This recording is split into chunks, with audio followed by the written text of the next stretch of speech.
बच्चों,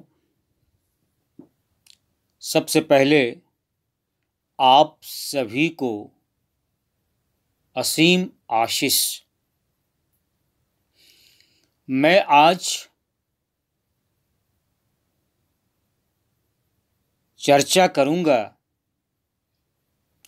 कक्षा द्वादश की हिंदी पाठ्य पुस्तक आरोह भाग 2 की पहली कविता आत्म परिचय की। आत्म परिचय कविता के कवि हैं हरिवंश राय बच्चन जी। आपकी पाठ्य पुस्तक की यह पहली कविता है।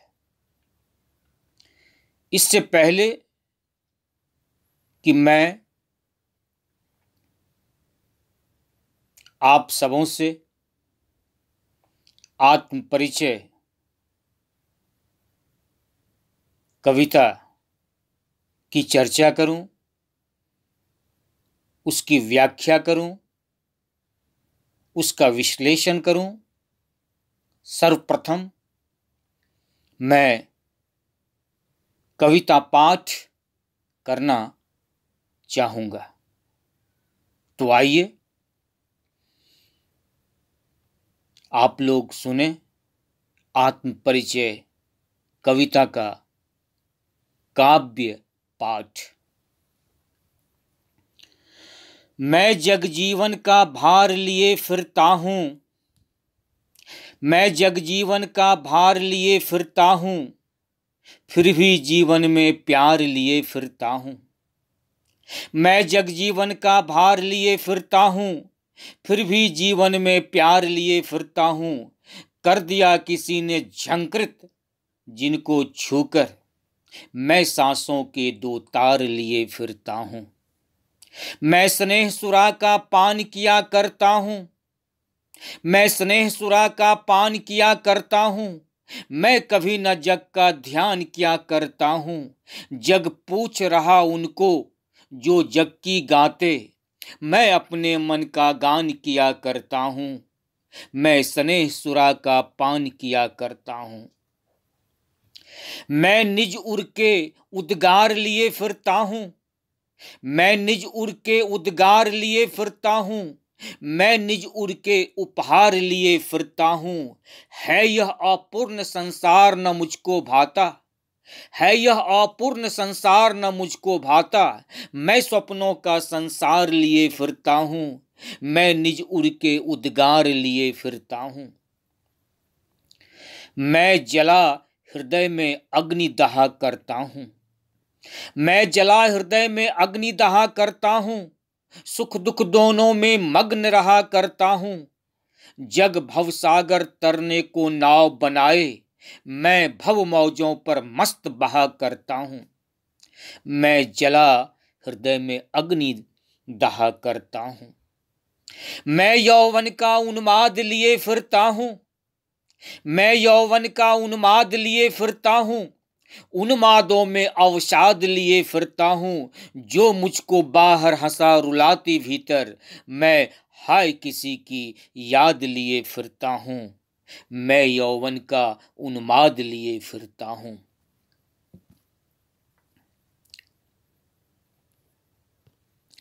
कर यत्न, कर यत्न मिटे सब सत्य किसी ने जाना, कर यत्न मिटे सब सत्य किसी ने जाना। नादान वही है जहां पर दाना। फिर मूढ़ न क्या जग जो इस पर भी सीखे, मैं सीख रहा हूं सीखा ज्ञान भुलाना। मैं और जग और कहां का नाता, मैं और जग और कहां का नाता। मैं बना बना कितने जग रोज मिटाता। जग जिस पृथ्वी पर जोड़ा करता वैभव, जग जिस पृथ्वी पर जोड़ा करता वैभव। मैं प्रति पग से उस पृथ्वी को ठुकराता। मैं निज रोदन में राग लिए फिरता हूं, मैं निज रोदन में राग लिए फिरता हूं, शीतलवाणी में आग लिए फिरता हूं। हो जिस पर भूपों के प्रासाद निछावर, मैं वह खंडहर का भाग लिए फिरता हूं। मैं निज रोदन में राग लिए फिरता हूं। मैं रोया इसको तुम कहते हो गाना, मैं रोया इसको तुम कहते हो गाना, मैं फूट पड़ा तुम कहते छंद बनाना। क्यों कवि कहकर संसार मुझे अपनाए, मैं दुनिया का हूं एक नया दीवाना। मैं दुनिया का हूं एक नया दीवाना। मैं रोया इसको तुम कहते हो गाना। मैं दीवानों का वेश लिए फिरता हूं, मैं दीवानों का वेश लिए फिरता हूं। मैं मादकता निःशेष लिए फिरता हूं।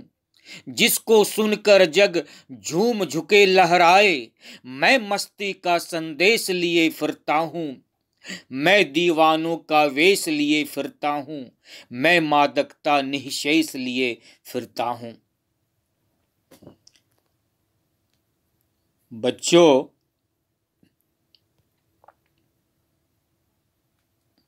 आत्म परिचय कविता कवि हरिवंश राय बच्चन की एक बेहतरीन कविता है।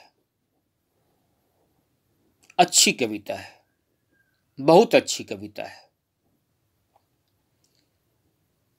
अभी आप लोगों ने सुना काव्य पाठ। अब कविता पर हम लोग आएंगे, कविता की चर्चा करेंगे। हिंदी साहित्य में हरिवंश राय बच्चन एक प्रसिद्ध और लोकप्रिय कवि हैं। कहते हैं कि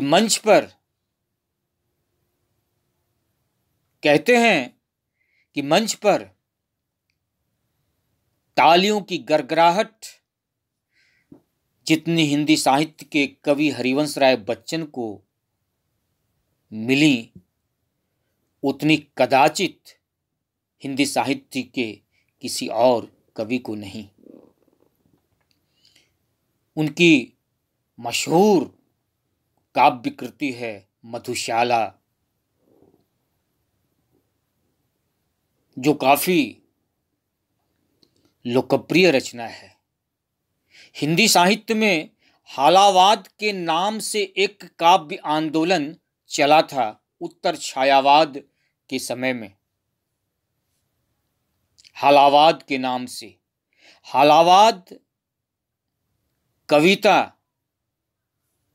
हालावाद काव्य आंदोलन जो चला हिंदी साहित्य में, उसके प्रवर्तक या उसके जनक कवि हरिवंश राय बच्चन जी ही माने जाते हैं। हरिवंश राय बच्चन जी की कविता पर मध्ययुगीन उमर खयाम की रुबाइयों का भी असर है। हरिवंश राय बच्चन जी की कविताओं पर सूफी दर्शन के प्रेम का भी असर है।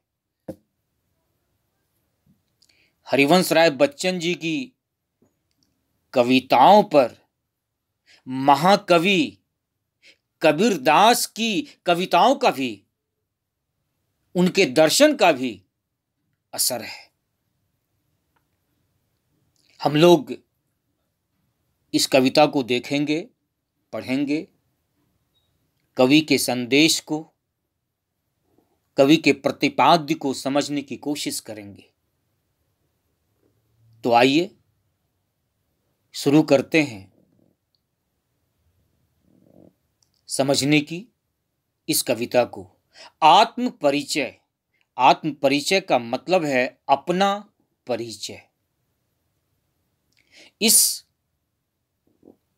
कविता में कवि हरिवंश राय बच्चन जी हमारे आपके समक्ष अपना परिचय प्रस्तुत कर रहे हैं, अपने व्यक्तित्व का परिचय प्रस्तुत कर रहे हैं, अपने प्रेममयी व्यक्तित्व का परिचय प्रस्तुत कर रहे हैं। कवि के विचार कैसे हैं, कवि की सोच कैसी है, कवि का चरित्र कैसा है, कवि का आचरण कैसा है, कवि का व्यवहार कैसा है, कवि की कल्पना कैसी है, कवि के स्वप्न कैसे हैं, कवि की विचारधारा कैसी है, वगैरह वगैरह। कवि के मनोभाव कैसे हैं, कवि का दिल कैसा है, कवि का हृदय कैसा है, इन तमाम बातों की चर्चा इस कविता के माध्यम से कवि प्रस्तुत करते हैं। इसके साथ ही कवि इस दुनिया के बारे में भी बतलाते हैं। इस दुनिया में रहते हुए दुनिया के प्रति जो उनका खट्टा मीठा अनुभव है, दुनिया के प्रति जो उनका कटु और मधु अनुभव है, उसका भी वर्णन कवि अपनी कविता आत्म परिचय के माध्यम से करते हैं। पहला पद्यांश है, मैं जग जीवन का भार लिए फिरता हूं, फिर भी जीवन में प्यार लिए फिरता हूं, कर दिया किसी ने झंकृत जिनको छूकर, मैं सांसों के दो तार लिए फिरता हूं। जग जीवन, जग जीवन, जग मतलब संसार, दुनिया, जीवन मतलब जीवन, जिंदगी।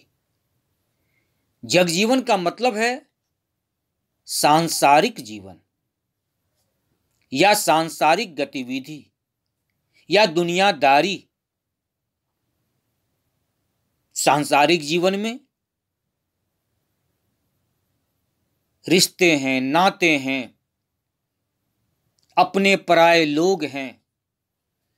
तो कवि कहते हैं, मैं जग जीवन का भार लिए फिरता हूं। भार का मतलब है बोझ, भार का मतलब है यहां उत्तरदायित्व, जिम्मेदारियां, कर्तव्य, फर्ज। भार का मतलब है, भार से आशय है दायित्व से, उत्तरदायित्व से, जिम्मेदारियों से। कवि हरिवंश राय बच्चन जी कहते हैं कि इस दुनिया में रहते हुए, इस सामाजिक जीवन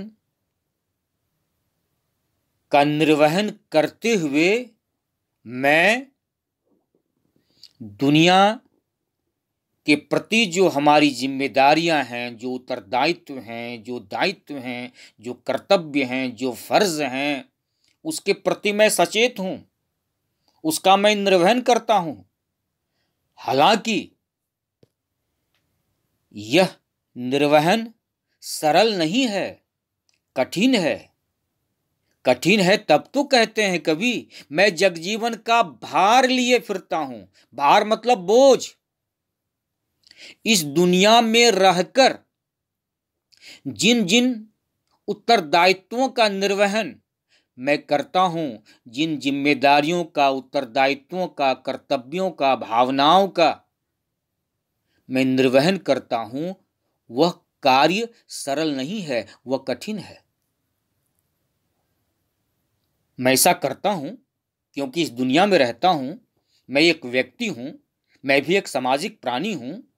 इसलिए सामाजिक जो हमारा दायित्व है उससे मैं भागता नहीं हूं।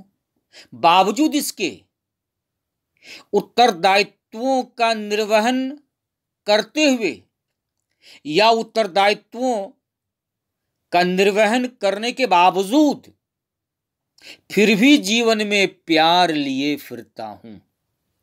मैं जीवन में प्यार की बात करता हूं, प्यार का संदेश लोगों को देता हूं, मैं प्यार को महत्व देता हूं, प्यार की महत्ता को मैं समझता हूं। इसलिए तो कवि कहते हैं, कर दिया किसी ने झंकृत जिनको छूकर। झंकृत शब्द का मतलब होता है झंकार। जैसे वीणा या सितार के तारों को छूने से, वीणा या सितार के तारों को स्पर्श करने से स्वर उत्पन्न होता है, ध्वनि निकलती है या संगीत निकलता है। ठीक उसी प्रकार कवि हरिवंश राय बच्चन जी यहां कह रहे हैं कि मेरी जिंदगी रूपी सांसों के दो तार को किसी प्रिय ने अपने प्रेम से स्पर्श करके उसे झंकृत कर दिया है, उसे संगीतमय बना दिया है। मतलब मुझे किसी प्रिय का प्रेम मिला है और मेरे प्रिय ने मुझे प्रेम देकर, मुझे स्नेह देकर, मुझे प्यार देकर या मुझे मोहब्बत देकर मेरे जीवन को संगीतमय बना दिया है, मेरे जीवन को सुंदर बना दिया है, मेरे जीवन को आनंदित कर दिया है, मेरे जीवन को सुख प्रदान किया है, मेरी जिंदगी को प्रसन्नता दी है मेरे किसी प्रिय ने।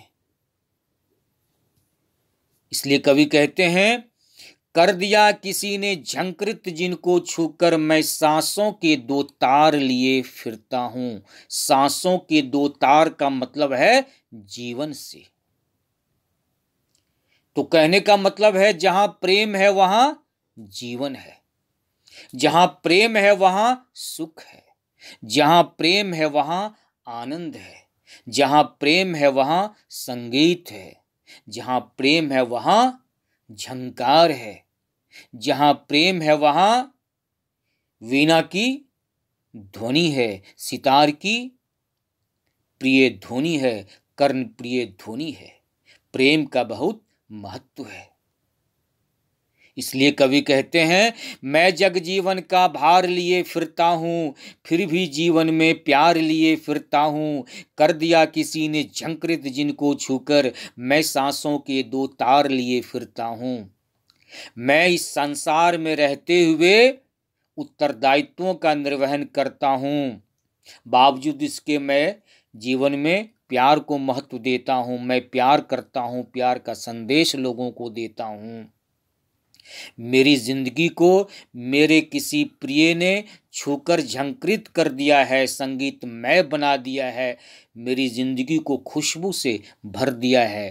प्रेम में इतनी ताकत है, प्रेम में इतनी ऊर्जा है, प्रेम में इतनी शक्ति है कि मेरी जिंदगी अच्छी हो गई है, मेरी जिंदगी आनंदमय हो गई है, संगीतमय हो गई है। आगे देखिए कवि क्या कहते हैं, मैं स्नेह सुरा का पान किया करता हूं। स्नेह, स्नेह मतलब प्रेम, प्यार, मोहब्बत। सुरा का मतलब है मदिरा या शराब। मैं स्नेह सुरा का पान किया करता हूं। पान करना मतलब पीना। कवि हरिवंश राय बच्चन जी कहते हैं, मैं प्रेम रूपी मदिरा का पान किया करता हूं। लोग शराब पीते हैं, मदिरा का पान करते हैं, नशा का सेवन करते हैं।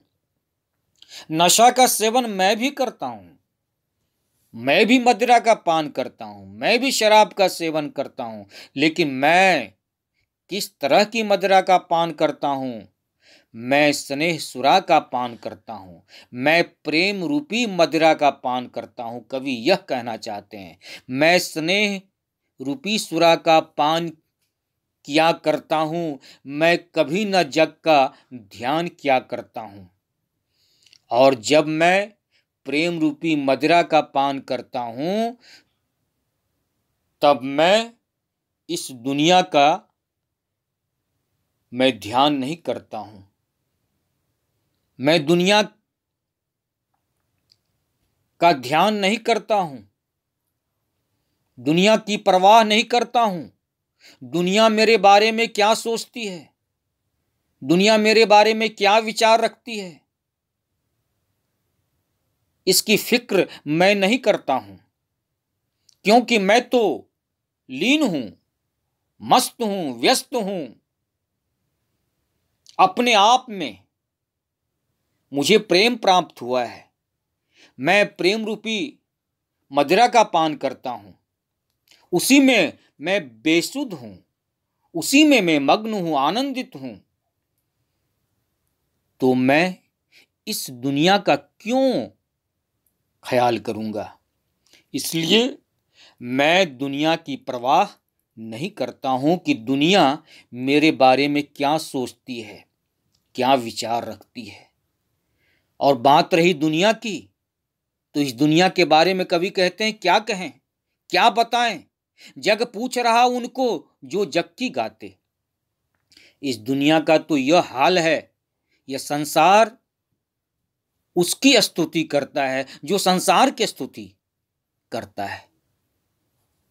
एक तरह से कवि यह भी कहना चाहते हैं इन पंक्तियों के माध्यम से कि आजकल उन कवियों की ज्यादा चर्चा होती है, तारीफ होती है, सराहना होती है, प्रशंसा होती है,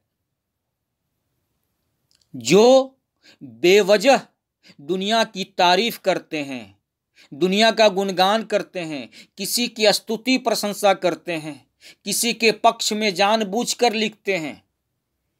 वैसे कवियों को आज की तारीख में इस दुनिया में ज्यादा पूछा जाता है, पूजा जाता है। लेकिन मैं ऐसा नहीं हूं, ना ही मैं ऐसा कवि हूं। मैं अपने मन का गान किया करता हूं। मेरे जो मनोभाव हैं, मेरी जो सच्ची भावना है, मेरी आत्मा जो कहती है, मेरे जीवन का जो सत्य कहता है, मेरा प्रेम जो कहता है, प्रेम के प्रति जो हमारी सोच है, वह जो कहता है, मेरा मनोभाव जो कहता है, मेरी अच्छी मन स्थिति जो कहती है, उसके हिसाब से मैं चलता हूं, उसका गाना मैं गाता हूं। मैं अपने मन का गान किया करता हूं।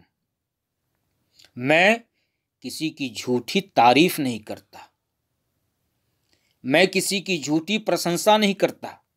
लेकिन आज दुनिया में यही हो रहा है। जग पूछ रहा उनको जो जग की गाते। संसार आज उसको पूछता है, उसको पूजता है जो संसार के हित की बात करता है, जो संसार की स्तुति करता है। और वे भी संसार की स्तुति करते हैं।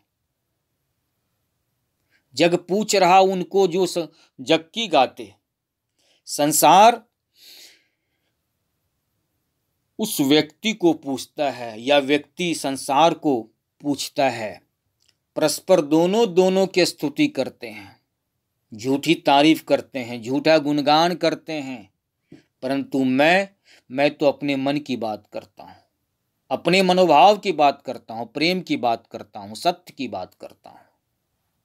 आगे कवि कहते हैं, मैं निज उड़ के उद्गार लिए फिरता हूं।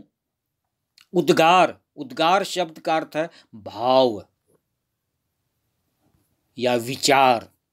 मैं निज उड़ के उद्गार लिए फिरता हूं। उद्गार शब्द का अर्थ है भाव या विचार। कवि निज मतलब अपना, उर मतलब हृदय।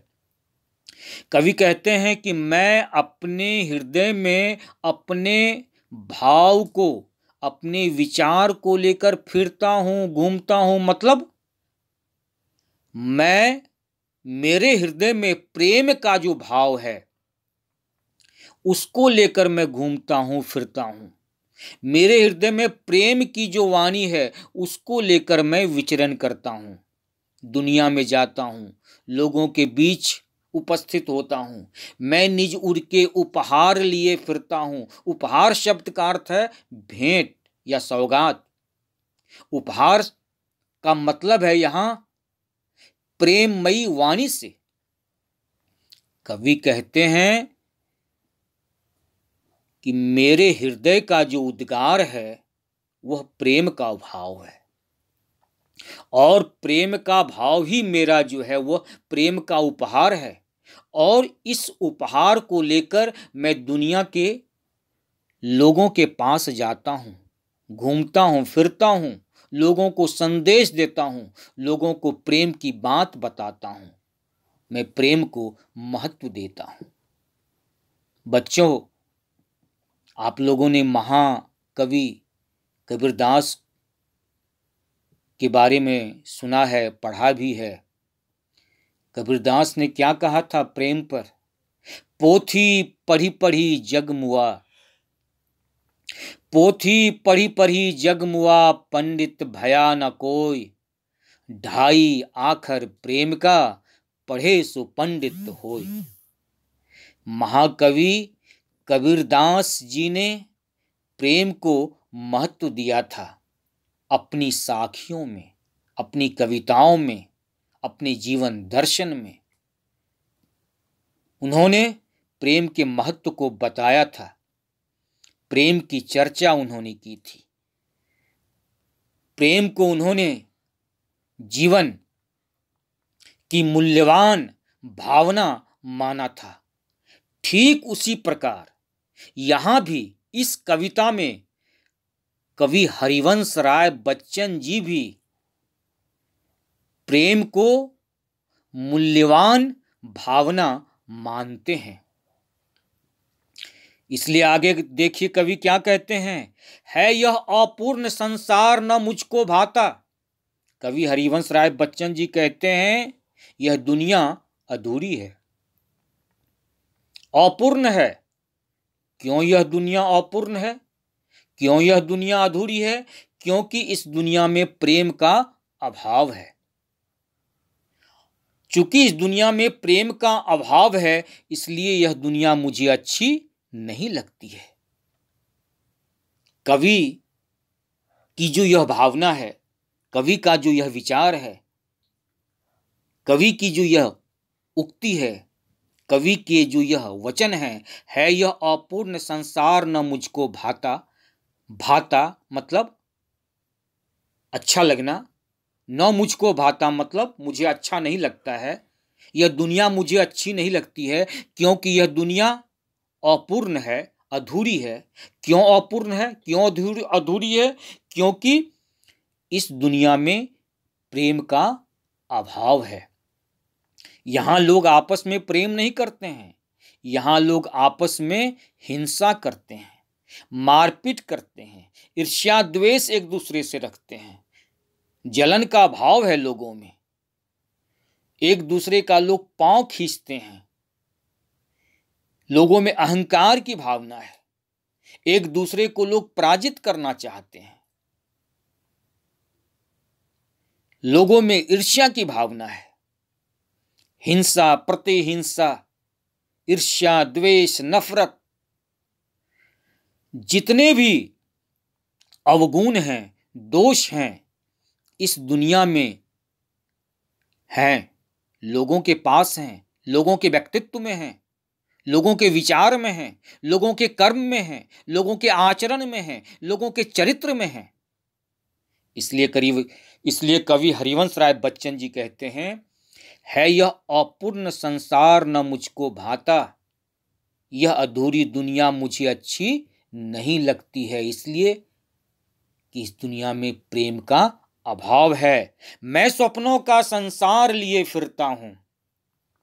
और आगे कवि हरिवंश राय बच्चन जी क्या कहते हैं, मेरी जो अपनी दुनिया है, मेरी दुनिया सपनों की दुनिया है, जहां प्रेम ही प्रेम है, इसलिए मैं प्रेम का सपना देखता हूं। मैं ऐसे संसार का निर्माण करना चाहता हूं जहां प्रेम ही प्रेम हो, जहां कोई हिंसा प्रतिहिंसा नहीं हो, जहां घृणा या नफरत का भाव नहीं हो। मैं सपनों का संसार लिए फिरता हूं। मेरे सपनों की दुनिया कैसी है? तो कवि हरिवंश राय बच्चन जी कहते हैं, मेरे सपनों की दुनिया में प्रेम ही प्रेम है, वहां कोई हिंसा प्रतिहिंसा नहीं है, वहां कोई ईर्ष्या द्वेष नहीं है, वहां कोई घृणा या नफरत नहीं है। मैं स्वप्नों का संसार लिए फिरता हूं और इस दुनिया में मैं उस दुनिया की बात करता हूं जिसमें प्रेम ही प्रेम है। तो मेरे सपनों का संसार कैसा है, मेरी कल्पना की दुनिया कैसी है, जिसमें प्रेम है। प्रेम से लबरेज, प्रेम से लबालब मेरी कल्पना की दुनिया है, मेरे स्वप्न के संसार हैं। उसको लेकर मैं इस दुनिया में फिरता हूँ, घूमता हूँ, लोगों के पास जाता हूँ, लोगों को संदेश देता हूँ, प्रेम के बारे में बताता हूँ। आगे कवि कहते हैं, मैं जला हृदय में अग्नि दहा करता हूं।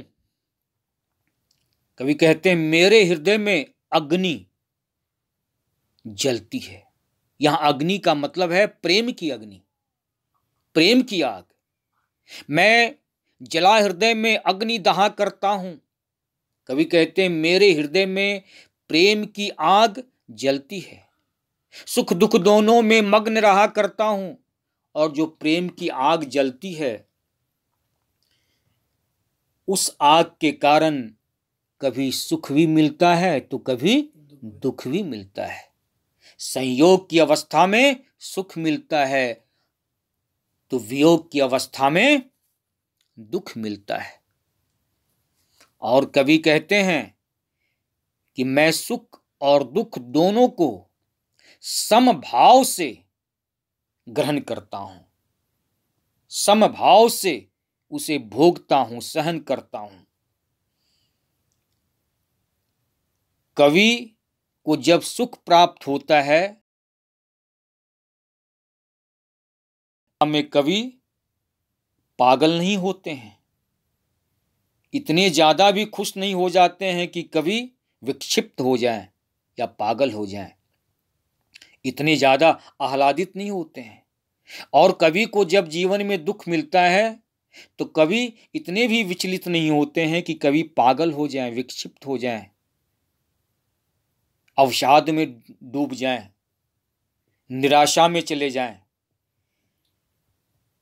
इसलिए कवि कहते हैं सुख दुख दोनों में मग्न रहा करता हूं। जीवन है तो इस जीवन में सुख भी है और दुख भी है। सुख और दुख जीवन रूपी गाड़ी के दो पहिए हैं।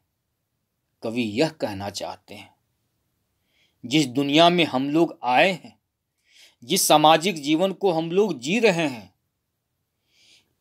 यहां हमेशा किसी को भी सुख प्राप्त नहीं हो सकता। सुख भी मिलता है, दुख भी मिलता है। इसलिए हम मनुष्यों को समभाव से सुख और दुख दोनों को ग्रहण करना चाहिए। तो कवि कहते हैं मैं जला हृदय में अग्नि दहा करता हूं, मेरे हृदय में प्रेम की आग जल रही है, वह दहन, वह ताप मैं महसूस करता हूं। और मुझे जो जीवन में सुख और दुख मिलते हैं, प्रेम की अवस्था में दोनों अवस्था होती है, प्रेम की दोनों अवस्था होती है, संयोग की भी अवस्था और विरह की भी अवस्था। और दोनों अवस्था में मैं समभाव की स्थिति में दोनों स्थिति को मैं स्वीकार करता हूं, सुख को भी और दुख को भी।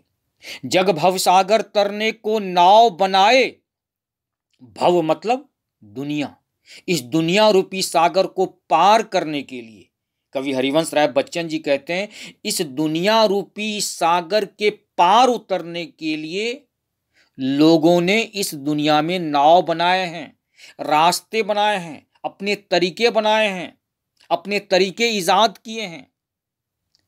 परंतु मैं भव मौजों पर मस्त बहा करता हूं। मौज शब्द का मतलब है लहर, वेव। मैं दुनिया रूपी सागर की लहरों पर मस्त बहा करता हूं। बेपरवाह होकर, प्रेम के साथ, आनंद के साथ मैंने दुनिया रूपी सागर को पार करने के लिए कोई नाव नहीं बनाए हैं, कोई तरीके ईजाद नहीं किए हैं। हमारे मन में कोई ईर्ष्या, द्वेष, नफरत, हिंसा या प्रतिहिंसा नहीं है। मैं तो सत्य की राह पर चलने वाला व्यक्ति हूं। मैं तो प्रेम की बात करने वाला व्यक्ति हूं। भवसागर मुझे भी पार करना है, लेकिन भवसागर पार करने के लिए मैंने नाव नहीं बनाए हैं, बल्कि सत्य के रास्ते पर चलकर, प्रेम के रास्ते पर चलकर दुनिया रूपी सागर की जो मौजें हैं, जो लहरें हैं, उस पर मैं बहकर इस भवसागर को पार कर जाऊंगा। यह हमारा विश्वास है, यह हमारा यकीन है। ऐसा होगा, हमारी ऐसी उम्मीद है। इसलिए कभी सत्य की बात करते हैं, इसलिए कभी प्रेम की बात करते हैं। आगे देखिए कवि क्या कहते हैं, मैं यौवन का उन्माद लिए फिरता हूं। उन्माद, उन्माद शब्द का अर्थ है नशा। यौवन शब्द का अर्थ है युवा अवस्था या जवानी। जवान व्यक्ति प्यार करते हैं और प्यार के नशे में उन्मादी हो जाते हैं, मतवाला हो जाते हैं, मस्तानापन छा जाता है। मैं यौवन का उन्माद लिए फिरता हूं। कवि कहते हैं मैं प्रेम में इतना मग्न हूं, प्रेम मुझे इतना अच्छा लगता है जैसे कोई जवान व्यक्ति प्रेम की नशा को पाकर उन्मादी हो जाता है, मस्त हो जाता है, मतवाला हो जाता है। मैं भी उस अवस्था को महसूस करता हूं, अनुभव करता हूं। उन्मादों में अवसाद लिए फिरता हूं और मैं यह भी महसूस करता हूं कभी कभी यह प्रेम अवसाद भी देता है, दुख भी देता है, क्योंकि प्रेम में विरह की भी स्थिति होती है। श्रृंगार रस के दो पक्ष होते हैं, संयोग श्रृंगार रस और वियोग श्रृंगार रस। प्रेम की दो स्थितियां हैं, संयोग की भी स्थिति होती है और वियोग की भी स्थिति होती है। और जब वियोग की स्थिति होती है तो वहां अवसाद लोग महसूस करते हैं, दुख लोग महसूस करते हैं, निराशा लोग महसूस करते हैं। फिर भी प्रेम में ताकत है, शक्ति है, आकर्षण है, ऊर्जा है, उष्मा है, आनंद है, प्रसन्नता है। मैं यौवन का उन्माद लिए फिरता हूं, उन्मादों में अवसाद लिए फिरता हूं। जो मुझको बाहर हंसा रुलाती भीतर, और इस स्थिति को प्राप्त करके मैं बाहर से भले ही हंसता हूं, लेकिन अंदर ही अंदर मैं रोता भी हूं, क्योंकि प्रेम की विरह अवस्था को जो प्राप्त करता है वह दुखी होता है, वह अंदर से जरूर रोता है। भले ही बाहर से अपने दुख को, अपनी पीड़ा को, अपने दर्द को, अपनी व्यथा को, अपनी वेदना को कोई व्यक्त ना करे, इसका अर्थ कदापि यह नहीं समझना चाहिए कि प्रेम की विरह अवस्था को प्राप्त करने के पश्चात भी कोई व्यक्ति सुखी नहीं रह सकता है। उसे दुख होगा, निराशा होगी, अवसाद में जाएगा, कष्ट होगा, पीड़ा होगी, दर्द होगा। लेकिन जो बुद्धिमान व्यक्ति होते हैं वे इस व्यथा का इजहार नहीं करते हैं, दुनिया को दिखलाते नहीं हैं, जतलाते नहीं हैं, बतलाते नहीं हैं। कभी भी प्रेम की विरह अवस्था को प्राप्त करते हैं। इसलिए कभी कहते हैं उस स्थिति में भी मैं भले ही अंदर से रोता हूं, दुखी होता हूं, भीतर ही भीतर मैं पीड़ा को झेलता हूं, महसूस करता हूं, दर्द को मैं झेलता हूं, परंतु दुनिया के सामने मैं बाहर से हंसता हूं। जो मुझको बाहर हंसा रुलाती भीतर, यह प्रेम की ही ताकत है कि दुनिया के समक्ष मैं बाहर से हंसता हूं, लेकिन उस वियोग में मैं अंदर से रोता हूं। जो मुझको बाहर हंसा रुलाती भीतर, मैं हाय किसी की याद लिए फिरता हूं। मैं भी किसी प्रिय को याद करता हूं। हालांकि इस कविता में कवि ने कहीं भी यह खुलासा नहीं किया है कि कवि के प्रिय कौन है? क्या कवि की पत्नी है? क्या कवि की प्रेयसी या प्रेमिका है? या कवि के मित्र हैं? या कवि के कोई अभिन्न है? या ईश्वर है? या परमात्मा है? इसका स्पष्टीकरण इस कविता में कहीं भी कवि नहीं करते हैं। प्रिय की बात करते हैं, प्रेम की बात करते हैं, विरह की बात करते हैं, लेकिन सबसे महत्वपूर्ण बात यह है कि कवि प्रेम की बात करते हैं। और प्रेम की दोनों अवस्थाएं होती हैं, संयोग की अवस्था भी होती है और विरह की भी अवस्था होती है। प्रेम में सुख भी मिलता है तो दुख भी मिलता है, लेकिन दोनों भाव को कवि समभाव में, सहज भाव में स्वीकार करते हैं। विरह की स्थिति में भी कवि भले ही बाहर से हंसते हैं, अंदर से लेकिन रोते हैं। कवि हैं तो उनके हृदय में भी कोमल भावनाएं हैं, कोमल भाव हैं, जहां प्यार का वास है। मैं हाय किसी की याद लिए फिरता हूं, इसलिए कवि कहते हैं मैं भी किसी को याद करता हूं। किस कारण याद करता हूं? तो प्रेम के कारण। प्रेम के महत्व को कवि समझते हैं। तो बच्चों, आत्म परिचय कविता लंबी है।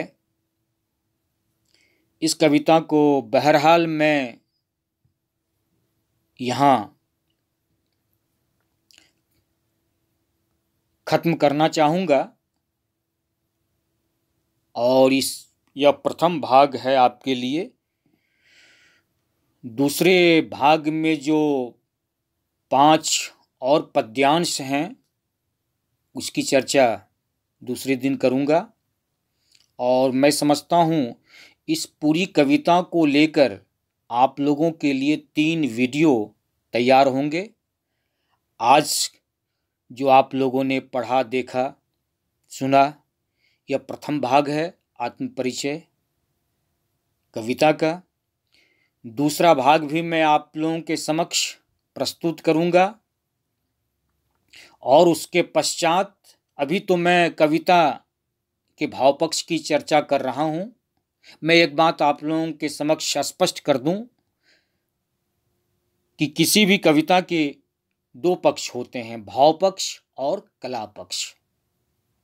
भाव पक्ष का मतलब है कि कविता के माध्यम से कवि क्या कहना चाहते हैं, कवि का क्या आशय है, कवि अपनी काव्य पंक्तियों के माध्यम से क्या बतलाना चाहते हैं, क्या संदेश देना चाहते हैं, कवि का क्या प्रतिपाद्य है, कवि का क्या प्रयोजन है, कविता का क्या आशय है, क्या अभिप्राय है, क्या मतलब है, वगैरह वगैरह।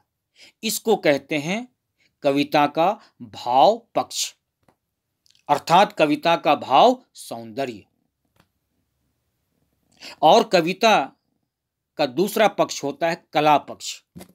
कला पक्ष अर्थात शिल्प पक्ष, जिसमें हम चर्चा करते हैं, जिसमें हम वर्णन करते हैं, रस का वर्णन करते हैं, अलंकार का, छंद का, रीति का, गुण का, लोकोक्तियों का, मुहावरों का, भाषा का, वगैरह वगैरह। तो जहां हम अलंकार की चर्चा करते हैं, भाषा की चर्चा करते हैं, छंद की चर्चा करते हैं, शब्द शक्तियों की चर्चा करते हैं, रीति गुण की चर्चा करते हैं, लोकोक्ति मुहावरे की चर्चा करते हैं, उसको कहते हैं कला पक्ष, या उसको कहते हैं शिल्प सौंदर्य। तो किसी भी कविता के 2 पक्ष होते हैं, भाव पक्ष और कला पक्ष। अभी तक मैंने सिर्फ भाव पक्ष की चर्चा की है। आगे जो 5 पद्यांश इस कविता के बचे हुए हैं उसकी चर्चा मैं करूंगा, उस पर चर्चा मैं करूंगा। पहले मैं भाव पक्ष की चर्चा करूंगा, उसके पश्चात पूरी कविता का जो कला पक्ष है उसकी चर्चा करूंगा कि कहाँ कौन से छंद हैं या नहीं हैं। वैसे आप यह समझ लें कि इस कविता में कोई भी छंद नहीं है, हालांकि तुकांत है, तुक का निर्वहन है इस कविता में, लेकिन यह कविता मुक्त छंद की कविता है, छंदोबद्ध कविता नहीं है, छंद युक्त यह कविता नहीं है। हालांकि विस्तार से फिर इस पर चर्चा हम लोग करेंगे कला पक्ष पर। और उसके पश्चात सीबीएसई बोर्ड की परीक्षा में काव्य खंड से या कविता से संबंधित जो प्रश्न पूछे जाते हैं, प्रश्न पूछने की जो परंपरा रही है, जो ट्रेंड रहा है, उसके हिसाब से पद्यांश दिए जाएंगे और आप लोगों से कहा जाएगा कि भाव सौंदर्य लिखिए या शिल्प सौंदर्य लिखिए या काव्य सौंदर्य लिखिए। इस पर प्रश्न रहेंगे तो उस पर भी चर्चा करेंगे, और सामान्य प्रश्न भी रहेंगे, उस पर भी चर्चा करेंगे। तो इस पाठ से संबंधित जितने भी तरह के प्रश्न बनेंगे उस पर चर्चा करेंगे। भाव पक्ष पर चर्चा कर ही रहे हैं, इसके बाद कला पक्ष पर चर्चा करेंगे, और फिर इस पाठ से संबंधित सीबीएसई बोर्ड की परीक्षा को ध्यान में रखकर जितने भी तरह के सवाल हो सकते हैं, बन सकते हैं, उस पर चर्चा करेंगे। तब जाकर आपकी यह कविता पूरी होगी, उसकी पढ़ाई पूरी होगी, उसकी पढ़ाई मुकम्मल होगी।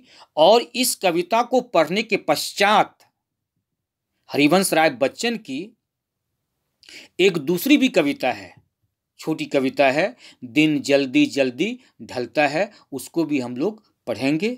उसके बाद फिर हम लोग अगली कविता पर, अगले दूसरे कवि की कविता पर आएंगे। बहरहाल इसी के साथ आप सभी बच्चों को बहुत बहुत धन्यवाद। आप लोग ध्यान से इस वीडियो को आप लोगों ने देखा, सुना, पढ़ा, चिंतन मनन किया। मुझे उम्मीद है कि आप लोगों को कोई कठिनाई नहीं हुई होगी, आगे भी कोई कठिनाई नहीं होगी। हमारी कोशिश रहेगी कि आप लोगों को अच्छी मैं शिक्षा दूं, कविता के बारे में या अन्य किसी पाठ के बारे में आगे भी जब मैं पढ़ाऊंगा तो हमारी यह कोशिश रहेगी कि आप लोगों की जो भी जिज्ञासा होगी, आप लोगों के अंदर जो भी प्रश्न हो सकते हैं, बन सकते हैं, उसका मैं निश्चित रूपेण समाधान करूंगा। इसी के साथ बहुत बहुत धन्यवाद।